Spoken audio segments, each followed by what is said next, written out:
देवर भाभी की शादी। रमाकांत और सावित्री जी के दो बेटे थे। बड़े बेटे का नाम था सुदीप और छोटे बेटे का नाम था अंशुल। सुदीप की शादी हो चुकी थी और उसकी पत्नी का नाम था अनन्या। अंशुल दूसरे शहर में रहकर एक बड़ी कंपनी में नौकरी करता था। कुछ दिनों के लिए अंशुल जब अपने घर आया हुआ था। बहुत दिनों के बाद आए हो बेटा, जल्दी जल्दी छुट्टियां ले लिया करो। अरे पापा, अभी 6 महीने पहले ही तो भाई की शादी में आया था। उसके बाद तो कंपनी वालों ने छुट्टी ही नहीं दी। हाँ, बात तो तेरी सही है। मेरी शादी के बाद तो तू अब घर आया है। लेकिन भाई, आपकी शादी को भी तो सिर्फ 6 महीने ही हुए हैं। लगता है अब तुम्हारी भी शादी जल्दी करनी पड़ेगी। तुम भी तो सुदीप से सिर्फ 1 साल छोटे हो। जल्दी से तुम्हारे भी हाथ पीले कर देते हैं। अरे कैसी बात करती है मम्मी, अभी मुझे कुछ दिन नौकरी तो करने दो। देवर जी, आपकी भी शादी हो जाएगी तो मेरा मन लग जाएगा। देवरानी आ जाएगी घर में। अनन्या देवरानी आ भी जाएगी तो कौन सा यहाँ रहेगी, वो तो इसके साथ नौकरी पर जाएगी। हाँ मम्मी जी, वैसे बात तो आपकी बिल्कुल ठीक है। और फिर कुछ महीनों के बाद ऑफिस से लौटते वक्त सुदीप का एक्सीडेंट हो जाता है और उस एक्सीडेंट में उसकी मौत हो जाती है। ये क्या दुखों का पहाड़ टूट पड़ा। जवान बेटे की मौत हो गई। क्या करेंगे अब हम लोग।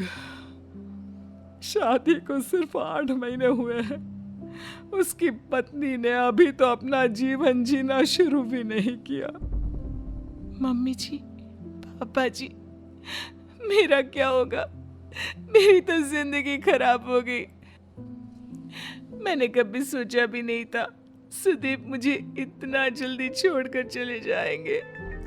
अरे बहू, सोचा तो किसी ने भी नहीं था। हम तुम्हारा दुख समझते हैं बेटा, लेकिन भगवान की मर्जी के आगे हम कुछ नहीं कर सकते। कितना अच्छा बेटा था मेरा। मैंने किसी का क्या बिगाड़ा था जो वो मुझे ऐसे छोड़कर चला गया। जब आखिरी बार भाई से मिला था तो सोचा भी नहीं था कि ये मेरी उनसे आखिरी मुलाकात होगी। इतने खुश थे भैया, मेरी शादी की बातें कर रहे थे। पूरा परिवार कुछ दिन इसी तरह दुखी रहता है। वक्त बीतता जाता है। सावित्री और रमाकांत जी महसूस करते हैं कि अनन्या काफी अकेली और दुखी रहने लगी थी। सावित्री, हमारी बहू की अभी उम्र ही क्या है, सिर्फ 25 साल, और उसके चेहरे की उदासी देखो। उसे इस तरह देखकर मुझे बिल्कुल अच्छा नहीं लगता।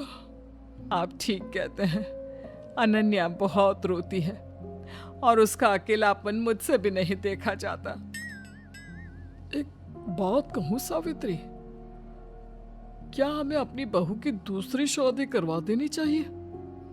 अरे लेकिन समाज वाले क्या कहेंगे कि हम अपनी विधवा बहू की शादी करवा रहे हैं। अरे लेकिन उसकी उम्र तो देखो, सिर्फ 25 साल की है। पूरी जिंदगी कैसे कटेगी सावित्री, कैसे रहेगी वो? मैं सब समझती हूँ जी, लेकिन पहले हमें खुद अनन्या से बात करनी होगी कि वो इस बात के लिए तैयार है या नहीं। उसके बाद ही हम कुछ कर सकते हैं। मुझे तो लगता है कि हमें अंशुल से भी इस बारे में बातचीत करनी चाहिए। उसका क्या ख्याल है, जरा पता तो करें। सावित्री और रमाकांत अंशुल को अपने पास बुलाते हैं। अंशुल बेटा, तुम तो जानते हो सुदीप के जाने के बाद अनन्या की कैसी हालत हो गई है। तुम्हारा इस बारे में क्या ख्याल है? पापा, मुझे लगता है हमें भाभी की दूसरी शादी करवा देनी चाहिए। जब अंशुल भी कह रहा है तो ठीक है, हम अनन्या की शादी करवा देते हैं। वो खुश रहेगी तो हमें भी अच्छा लगेगा। रमाकांत और सावित्री अनन्या के लिए लड़का ढूंढते हैं, लेकिन अनन्या के विधवा होने की वजह से कभी उन्हें बहुत ज्यादा उम्र का लड़का मिलता तो कभी कोई अच्छा लड़का मिलता ही नहीं। इस बात से रमाकांत और सावित्री अच्छे खासे परेशान हो जाते हैं। मम्मी जी, पापा जी, आप मेरे लिए बेकार में ही परेशान हो रहे हैं। मैं बिना किसी शिकायत के अपनी पूरी जिंदगी ऐसे ही निकाल लूंगी, कोई परेशानी नहीं होगी। नहीं बेटा, हम तुम्हें इतना दुखी नहीं देख सकते। हमारा बेटा तो चला गया और अब तुम्हारी पूरी जिंदगी ऐसे ही खराब हो गई तो हम अपने आप को माफ नहीं कर पाएंगे।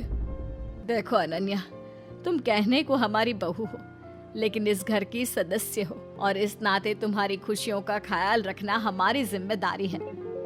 मम्मी जी, पापा जी, आप मेरे लिए इतना सोचते हैं, ये कम है क्या? और सच बताऊं, मैं पूरी जिंदगी आप लोगों के पास ही रहना चाहती हूँ। वैसे भी आप जानते हैं, मेरे माँ बाप इस दुनिया में है नहीं, मैं कहाँ जाऊंगी?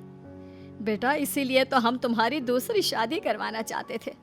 हम चाहते थे कि तुम्हारा घर बस जाए और तुम अपने जीवन साथी के साथ खुश रहो। लेकिन आपने देखा ना पापा जी, कितनी कोशिश भी की मेरी शादी करवाने की। एक बार विधवा हो जाने के बाद कोई भी अच्छा लड़का एक लड़की को अपनाने के लिए तैयार नहीं होता। हम तुम्हारे लिए लड़का ढूंढने की कोशिश करते रहेंगे बेटा, कोई ना कोई मिल ही जाएगा। नहीं पापा जी, बहुत मुश्किल है, इतना आसान नहीं होता। आप हमारे समाज को जानते हैं, एक लड़की के विधवा हो जाने पर उससे दोबारा शादी करने को कोई तैयार नहीं होता।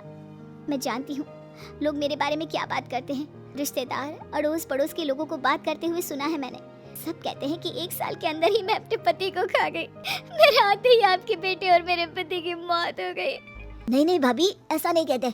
भैया की मौत में आपका कोई हाथ नहीं, ये तो सब भगवान की मर्जी है। अरे वो पति थे आपके, भला आप उनके साथ कुछ भी गलत कैसे कर सकती है? अंशुल ठीक कह रहा है बेटा, हमने अपना बेटा खोया है, हमें कितनी तकलीफ है हम किसी को बता नहीं सकते, लेकिन उसकी मौत के लिए तुम्हें भी जिम्मेदार नहीं ठहरा सकते। मम्मी जी, आप नहीं कहते ये मैं जानती हूँ, लेकिन सारी दुनिया तो यही कहती है। ऐसे में कौन करेगा मुझसे शादी? कोई नहीं करेगा मम्मी जी, सारी दुनिया मुझे मनहूस समझती है।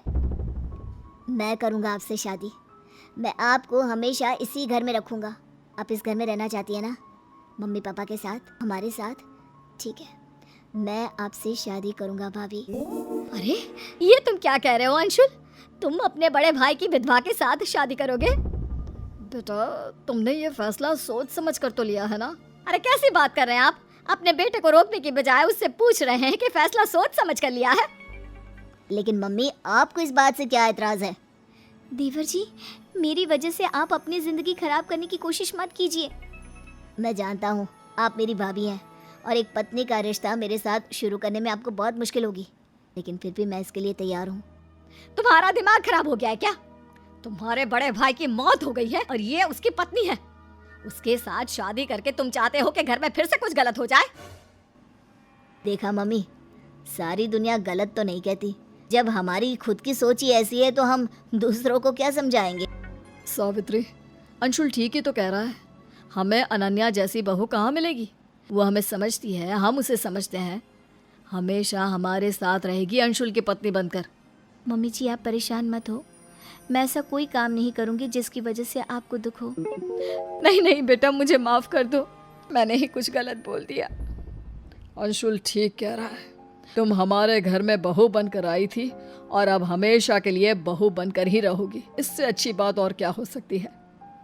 देखिए भाभी, आपको जितना वक्त चाहिए आप ले लीजिए। हमारा रिश्ता थोड़ा अलग है, लेकिन धीरे धीरे सब कुछ ठीक हो जाएगा।